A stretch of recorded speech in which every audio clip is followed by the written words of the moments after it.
बच्चों के, किन्हीं के दोस्तों का ग्रुप है, किसी ने परिवार ने मदद करी, एक तो चाचा जी आए हैं, भतीजे को सफल करवा गए। तो मैं आप लोगों की एक बात के लिए सैल्यूट करता हूँ कि जिंदगी के असली बुंदेलखंडी में ऐसे करके बोलते खेलवा, खेल को क्या बोलते थे, खेल में, जिंदगी के असली खेल में आ गए। दोस्तों ने धक्का दिया, धकेलवे में आ गए, और जो कहते थे तुमसे कुछ ना हो पाएगा, हम उनको रेल कर खुद रेलवे में के बच्चों को यार आपका जवाब नहीं, आपकी ऊर्जा का जवाब नहीं। और मैं जानता हूँ आप अपने चाहते टीचर्स को सुनने वाले हैं, और जैसे ही मुझे पता चलेगा सबसे पहले मुझे किसे बुलाना है, मैं तुरंत बुलाऊंगा।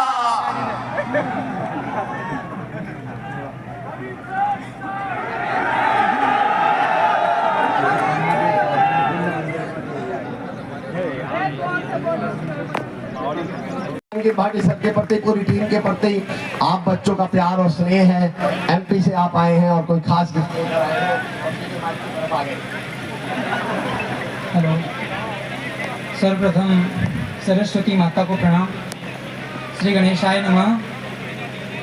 गुरुर्ब्रह्मा गुरुर्विष्णु गुरुर्देवो महेश्वरा, गुरुर् साक्षात् परब्रह्म तस्मै श्री गुरुवे नमः। भारत माता की सबकी आवाज नहीं आई है, सब जयकार लगाएंगे। भारत माता की बहुत बढ़िया। मेरा नाम सूरज पटेल है। मैं मध्य प्रदेश के शाजापुर जिले के मोहना गांव से आया हूं, और मैं नंगे पैर हूँ और 1.5 साल से हूँ। मुझे अभी पता चली इसकी स्टोरी। मैंने कि 1.5 साल से नंगे पैर, फिर मैंने इसके पैरों की तरफ निगाह दौड़ाई तो ये आज भी नंगे पैर था। सर अभी भी नंगे पैर आया हूँ, पर आपकी चप्पल लेके जाऊंगा, तो इसे पहले ही बोल दिया मुझसे। और मैंने कि यार फिर मैं आज चप्पल पहन के क्यों आया हूँ मुझे खुद नहीं पता, मैं पहली बार आया ऐसे। पर ये शायद इस बच्चे के लिए ही थी, और अब मुझे नंगे पैर जाना पड़ेगा। पर चलिए चप्पल भाई आपकी हुई। चलो, अरे नहीं ठीक है, आपने बहुत बढ़िया। और ये आपने कमाई है, और ये आप ही के लिए शायद ईश्वर ने मुझे संदेश दिया था कि आज चप्पलों में जाओ, एक बच्चा आपका वेट कर रहा है ना। तो ऊपर से ही संदेश था कुछ। हाँ, सबसे पहले तो हमारे यहाँ उपस्थित सभी गुरुजनों का मैं बहुत बहुत आभार और नमस्कार करना चाहता हूँ। और यहाँ पर मेरे साथ आए हुए मेरे 20-25 भाई लोग जो वहाँ प्रयागराज की धरती से आए हैं, मेरे साथ फिजिकल और पढ़ाई किए हुए हैं।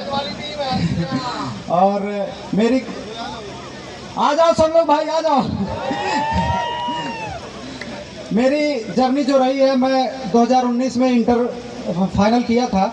उसके बाद कोरोना के चलते हुए तैयारी उतनी अच्छी हो नहीं पाई। फिर 2023 से तैयारी में शुरू किया, तो 2 बार मैंने जैसे CGD में फाइनल सिलेक्शन से चूक गया, जो 2024 वाली वैकेंसी थी उस। जी सर, सब साथ में सर, सब साथ में फिजिकल किए हैं, तो सब एक ही ग्रुप है। जी सर। तो जब मैं 2024 में फाइनल सिलेक्शन से चूका CGD में, तो मैंने प्रण लिया कि अब मैं जब तक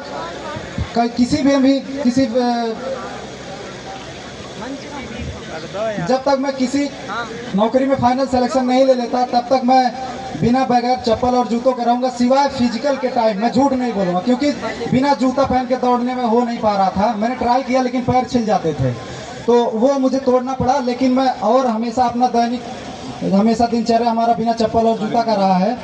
और मैं यही सोचा था कि मैं चलूंगा, RWA परिवार से मिलूंगा। उसके 2 शब्द आप क्या कहना चाहते हैं? मेरी माँ, मेरी जिंदगी।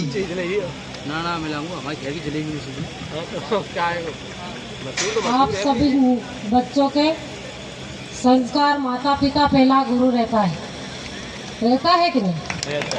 फिर बाद में माँ साहब, तो पहला गुरु माँ बाप से ही शिक्षक रहता है, उनसे शिक्षित रहते हैं बच्चे, और उससे चलते हैं, फिर माँ साहब से चलते हैं।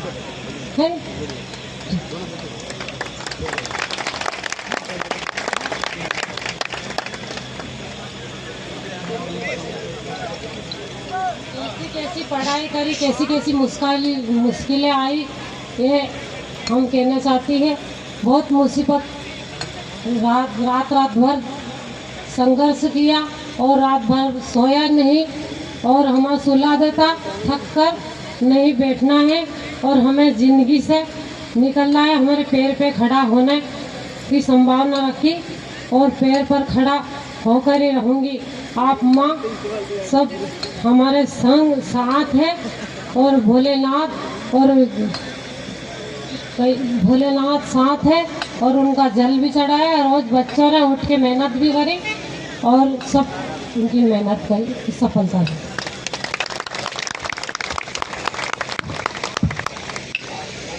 बहुत बढ़िया। देखो, आपने सही कहा कि पहले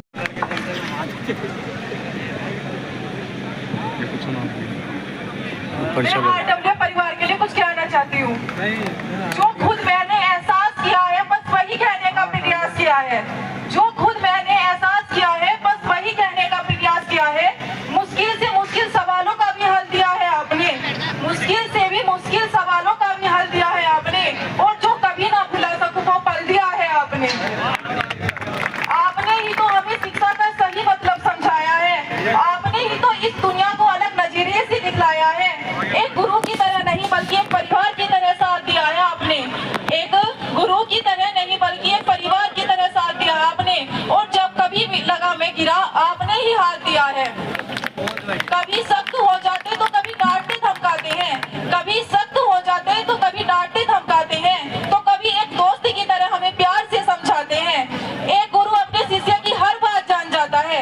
एक गुरु अपने शिष्य की हर बात जान जाता है, वो गुण हो या अवगुण उसे पहचान जाता है। आपने ही तो खुद मुझे मुझसे मिलवाया है। आपने ही तो खुद मुझे मुझसे मिलवाया है। हार कर भी मुझे जीतना सिखाया है। आपका ये कर्ज कभी अदा नहीं कर सकती। आपका ये कर्ज कभी अदा नहीं कर सकती। आपको इस दिल से कभी जुदा नहीं कर सकती। बस आपकी दुआएं और सर पर हाथ चाहती हूँ। बस आपकी दुआएं और सर पर हाथ चाहती हूँ। ज्यादा कुछ नहीं, बस आपका आशीर्वाद चाहती हूँ। आपका आशीर्वाद।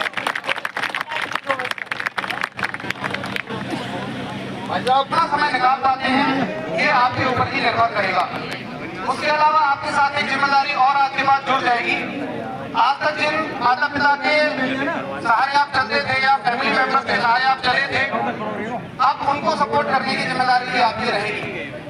तो एक प्रॉमिस, वैसे तो आप सभी बहुत अच्छे हैं और अच्छे हैं इसलिए यहाँ तक पहुँचे हैं, फिर भी एक वादा अपने आप से आप जरूर करें कि इस यात्रा के दौरान, आपकी जब यात्रा ही शुरू हो रही है, तो वो हर लोग जिन्होंने आपका साथ दिया होगा, क्योंकि कई बार आप बहुत बार टूटे होंगे और मैं मानता हूँ कि सफलता की यात्रा इतनी आसान नहीं होती।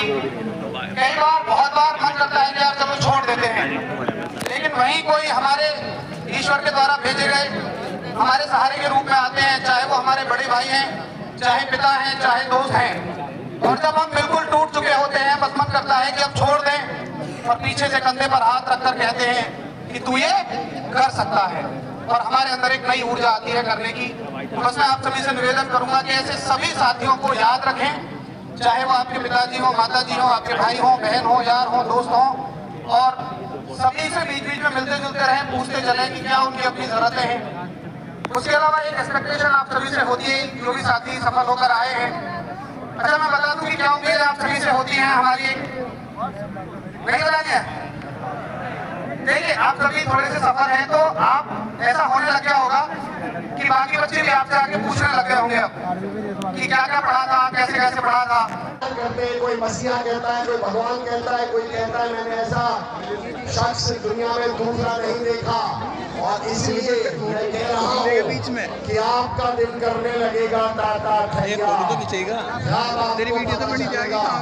मंच की तरफ आ रहे हैं नवीन भैया, एक बार जोरदार जिंदाबाद का नारा लगाएंगे। नवीन भैया, नवीन भैया, जोरदार नवीन भैया। मुखड़े पे काली काली दाढ़ी,